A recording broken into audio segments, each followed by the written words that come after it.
Olá, essa apresentação é sobre as principais doenças da cultura dos citros, referente à matéria Fundamentos de Fitopatologia, e essa apresentação foi realizada pelas alunas Júlia e Kathleen. Bom, a primeira doença, ela pertence ao grupo 1, e o nome popularmente conhecido é como pinta preta, e o patógeno dessa doença é Filostichta citricarpa. Bom, a sintomatologia da doença é da seguinte forma: as folhas jovens são mais suscetíveis à doença. Os sintomas nas folhas são pequenas manchas escuras, circundadas por um halo amarelado, que podem aumentar de tamanho e atingir as nervuras. Sintomas nos ramos são semelhantes aos das folhas. Em casos muito graves, pode ocorrer intensa desfolha e queda de frutos. Os sintomas nos frutos são pequenas manchas necróticas que podem apresentar o centro corticoso em alto relevo, resultando na perda de valor comercial dos frutos. Bom, a epidemiologia da doença, aqui nós temos alguns casos como as condições favoráveis para o desenvolvimento do patógeno. Os ascósporos são formados somente em folhas caídas e em decomposição, cujo tempo de formação depende das condições climáticas, variando de 40 a 180 dias após a queda da folha. Sua produção é favorecida pela alternância entre os períodos seco e de molhamento. A disseminação ela ocorre da seguinte forma: plantio de mudas de viveiros não certificados contendo fungo pode dispersar a doença para áreas nas quais não está presente. Folhas e ramos de pomares contaminados podem ser levados principalmente por caminhões e implementos em época de colheita. Os esporos do fungo presentes nas folhas dos citros em decomposição podem ser levados pelo vento para outras plantas do mesmo pomar ou de pomares vizinhos. A estrutura especializada presente nessa doença é o patógeno produz tanto ascósporos quanto conídeos. Bom, e nós temos algumas formas de controle dessa doença, né? Eu vou dar aqui alguns exemplos, começando pelo plantio de mudas sadias produzidas em regiões livres da doença, remoção de frutos infectados antes do início da florada, visando reduzir a fonte de inóculo. O controle de mato nas linhas de plantio com herbicidas pós-emergentes, a manutenção das plantas em boas condições e a pulverização visando a proteção dos frutos. A segunda doença, ela está enquadrada no grupo 2 e 3. O nome popularmente conhecido é como gomose, e o patógeno dessa doença é Phytophthora. Bom, a sintomatologia da doença, a gomose, é uma doença que afeta árvores, caracterizada pelo aparecimento de lesões de goma nas cascas, galhos e troncos. Essas lesões podem ser de diferentes cores e, à medida que a doença progride, as folhas e galhos da árvore afetada podem murchar e mostrar sinais de estresse.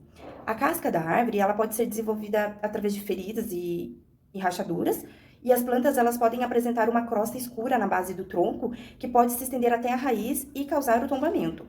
Além disso, as árvores de citros afetadas pela gomose tendem a produzir menos frutos e de menor qualidade. Bom, as condições favoráveis para o desenvolvimento do patógeno é através de alta umidade ao redor do tronco, ferimentos ocasionados principalmente por ferramentas agrícolas e acúmulo de matéria orgânica na periferia do tronco, e a disseminação ela ocorre principalmente por meio da água da chuva, irrigação e ferramentas agrícolas contaminadas. A doença ela pode ser transmitida quanto gotas de chuva, elas respingam na ferida, e podem também carregar bactérias para as outras árvores. Essa doença ela tem um vetor, que é o besouro serrador e a broca do tronco, são vetores associados à disseminação dessa doença. E nessa doença não se encontra nenhuma estrutura especializada. Bom, e as formas de controle dessa doença são as seguintes: remoção da casca na região afetada e nos bordos da lesão seguida de raspagem dos tecidos doentes. Após a limpeza, a aplicação do Ridomil Mancozeb a 5% ou Aliete a 0,3% sobre toda a área afetada por pulverização ou pincelamento. Após essa aplicação, em torno de 45 a 60 dias, inspecionar as plantas tratadas e repetir a aplicação nos casos em que o controle não tenha sido satisfatório. Entre setembro e novembro, a aplicação de pasta cúprica é preventiva em todas as plantas tratadas para evitar novas infecções. Caso as lesões tenham se expandido até a circunferência do tronco, as plantas devem ser removidas e queimadas. Bom, e a terceira doença, ela pertence ao grupo 3, popularmente conhecida como podridão rosilínea, e ela é afetada pelo fungo Roselinia spp.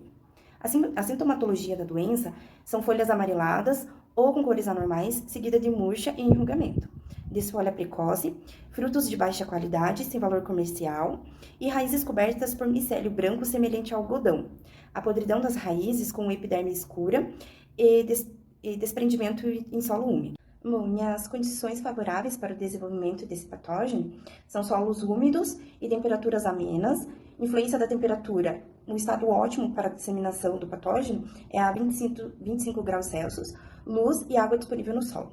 O crescimento micelar e a dispersão do patógeno são favorecidos por solos mais arenosos e desfavorecidos por solos argilosos. A forma de disseminação, a infecção ela ocorre quando o fungo entra em contato com as raízes da planta hospedeira. Isso pode ocorrer por meio de esporos que são liberados no solo ou por contato direto com as raízes. As estruturas especializadas presentes nesse patógeno, ele produz ascos e ascósporos. Bom, e as medidas de controle dessa doença são a partir de remoção e destruição de todas as plantas que apresentam sintomas dessa doença e as plantas próximas a elas em áreas afetadas. O uso de mudas de boa procedência, livre de patógenos, e o tratamento do solo e a aplicação de calcário nas covas e ao redor das plantas remanescentes para aumentar o pH do solo e favorecer o desenvolvimento de bactérias que prejudicam o fungo. O Gwyneth pertence ao grupo 4. Seu agente causal é o Candis liberobac. A sintomologia da doença é caracterizada por folhas jovens amareladas que apresentam manchas irregulares da coloração variando do verde ao amarelo, queda das folhas afetadas, frutos não amadurecem adequadamente e caem prematuramente. No interior dos frutos são observadas linhas laranjas e sementes necrosadas e o suco do fruto também é afetado, tornando-o mais ácido e amargo. A epidemiologia da doença está relacionada com as condições favoráveis para o desenvolvimento do patógeno, que são as mesmas para o desenvolvimento do vetor, que são temperaturas elevadas e alta umidade relativa do ar. A disseminação da bactéria do Gwyneth é feita pelo Psilidium diaphorinis citric, que é comum nos pomares durante a brotação das plantas. O psilídeo adquire a bactéria ao se alimentar ou reproduzir das plantas doentes. Ao se alimentar em planta sadia, o inseto dissemina a bactéria. Já em relação ao vetor responsável pela transmissão da doença, como já foi dito, é o Diaphorinis citric, que também é conhecido como o psilídeo asiático dos citros. Medidas que podem ser adotadas para o controle dessa doença: planejamento do plantio e renovação do pomar, plantio de mudas sadias, monitoramento do vetor e inspeção por planta sintomática, eliminação de plantas doentes e controle do inseto vetor. A doença, conhecida popularmente como mancha da alternária, pertence ao grupo 5. É causada pelo agente causal Alternaria citrica Elias e Pearce. A sintomologia da doença ocorre somente em folhas de limão cravo e limão rugoso, lesões necróticas do tamanho variável, lesões em formato de anéis, pontuações escuras sobre áreas necróticas centrais, representada pela frutificação do fungo, halo amarelo ao redor das lesões. A epidemiologia da doença, em relação às condições favoráveis para o desenvolvimento do patógeno, está relacionada com alta umidade relativa e temperatura entre 25 a 30 graus Celsius.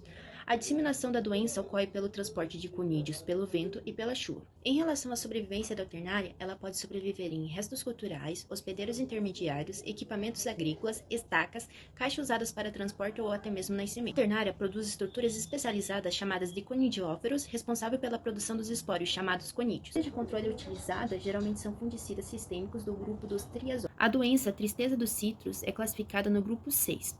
O seu agente causal é Citrus tristeza vírus.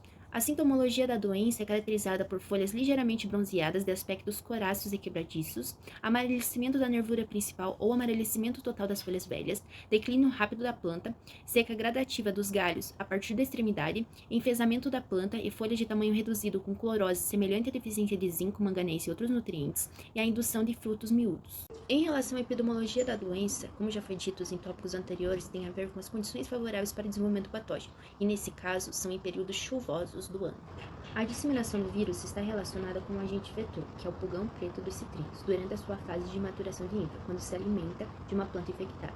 O agente causal também pode ser propagado mecanicamente por meio de práticas agrícolas, como a enxertia com material contaminado ou uso de ferramentas de poda não higienizadas. Em relação à sobrevivência desse vírus, está sujeita a variações em funções das condições ambientais e medidas de controle adotadas pelo agricultor. No entanto, o meio de sobrevivência do vírus está diretamente relacionado ao vetor, no caso, o pulgão preto.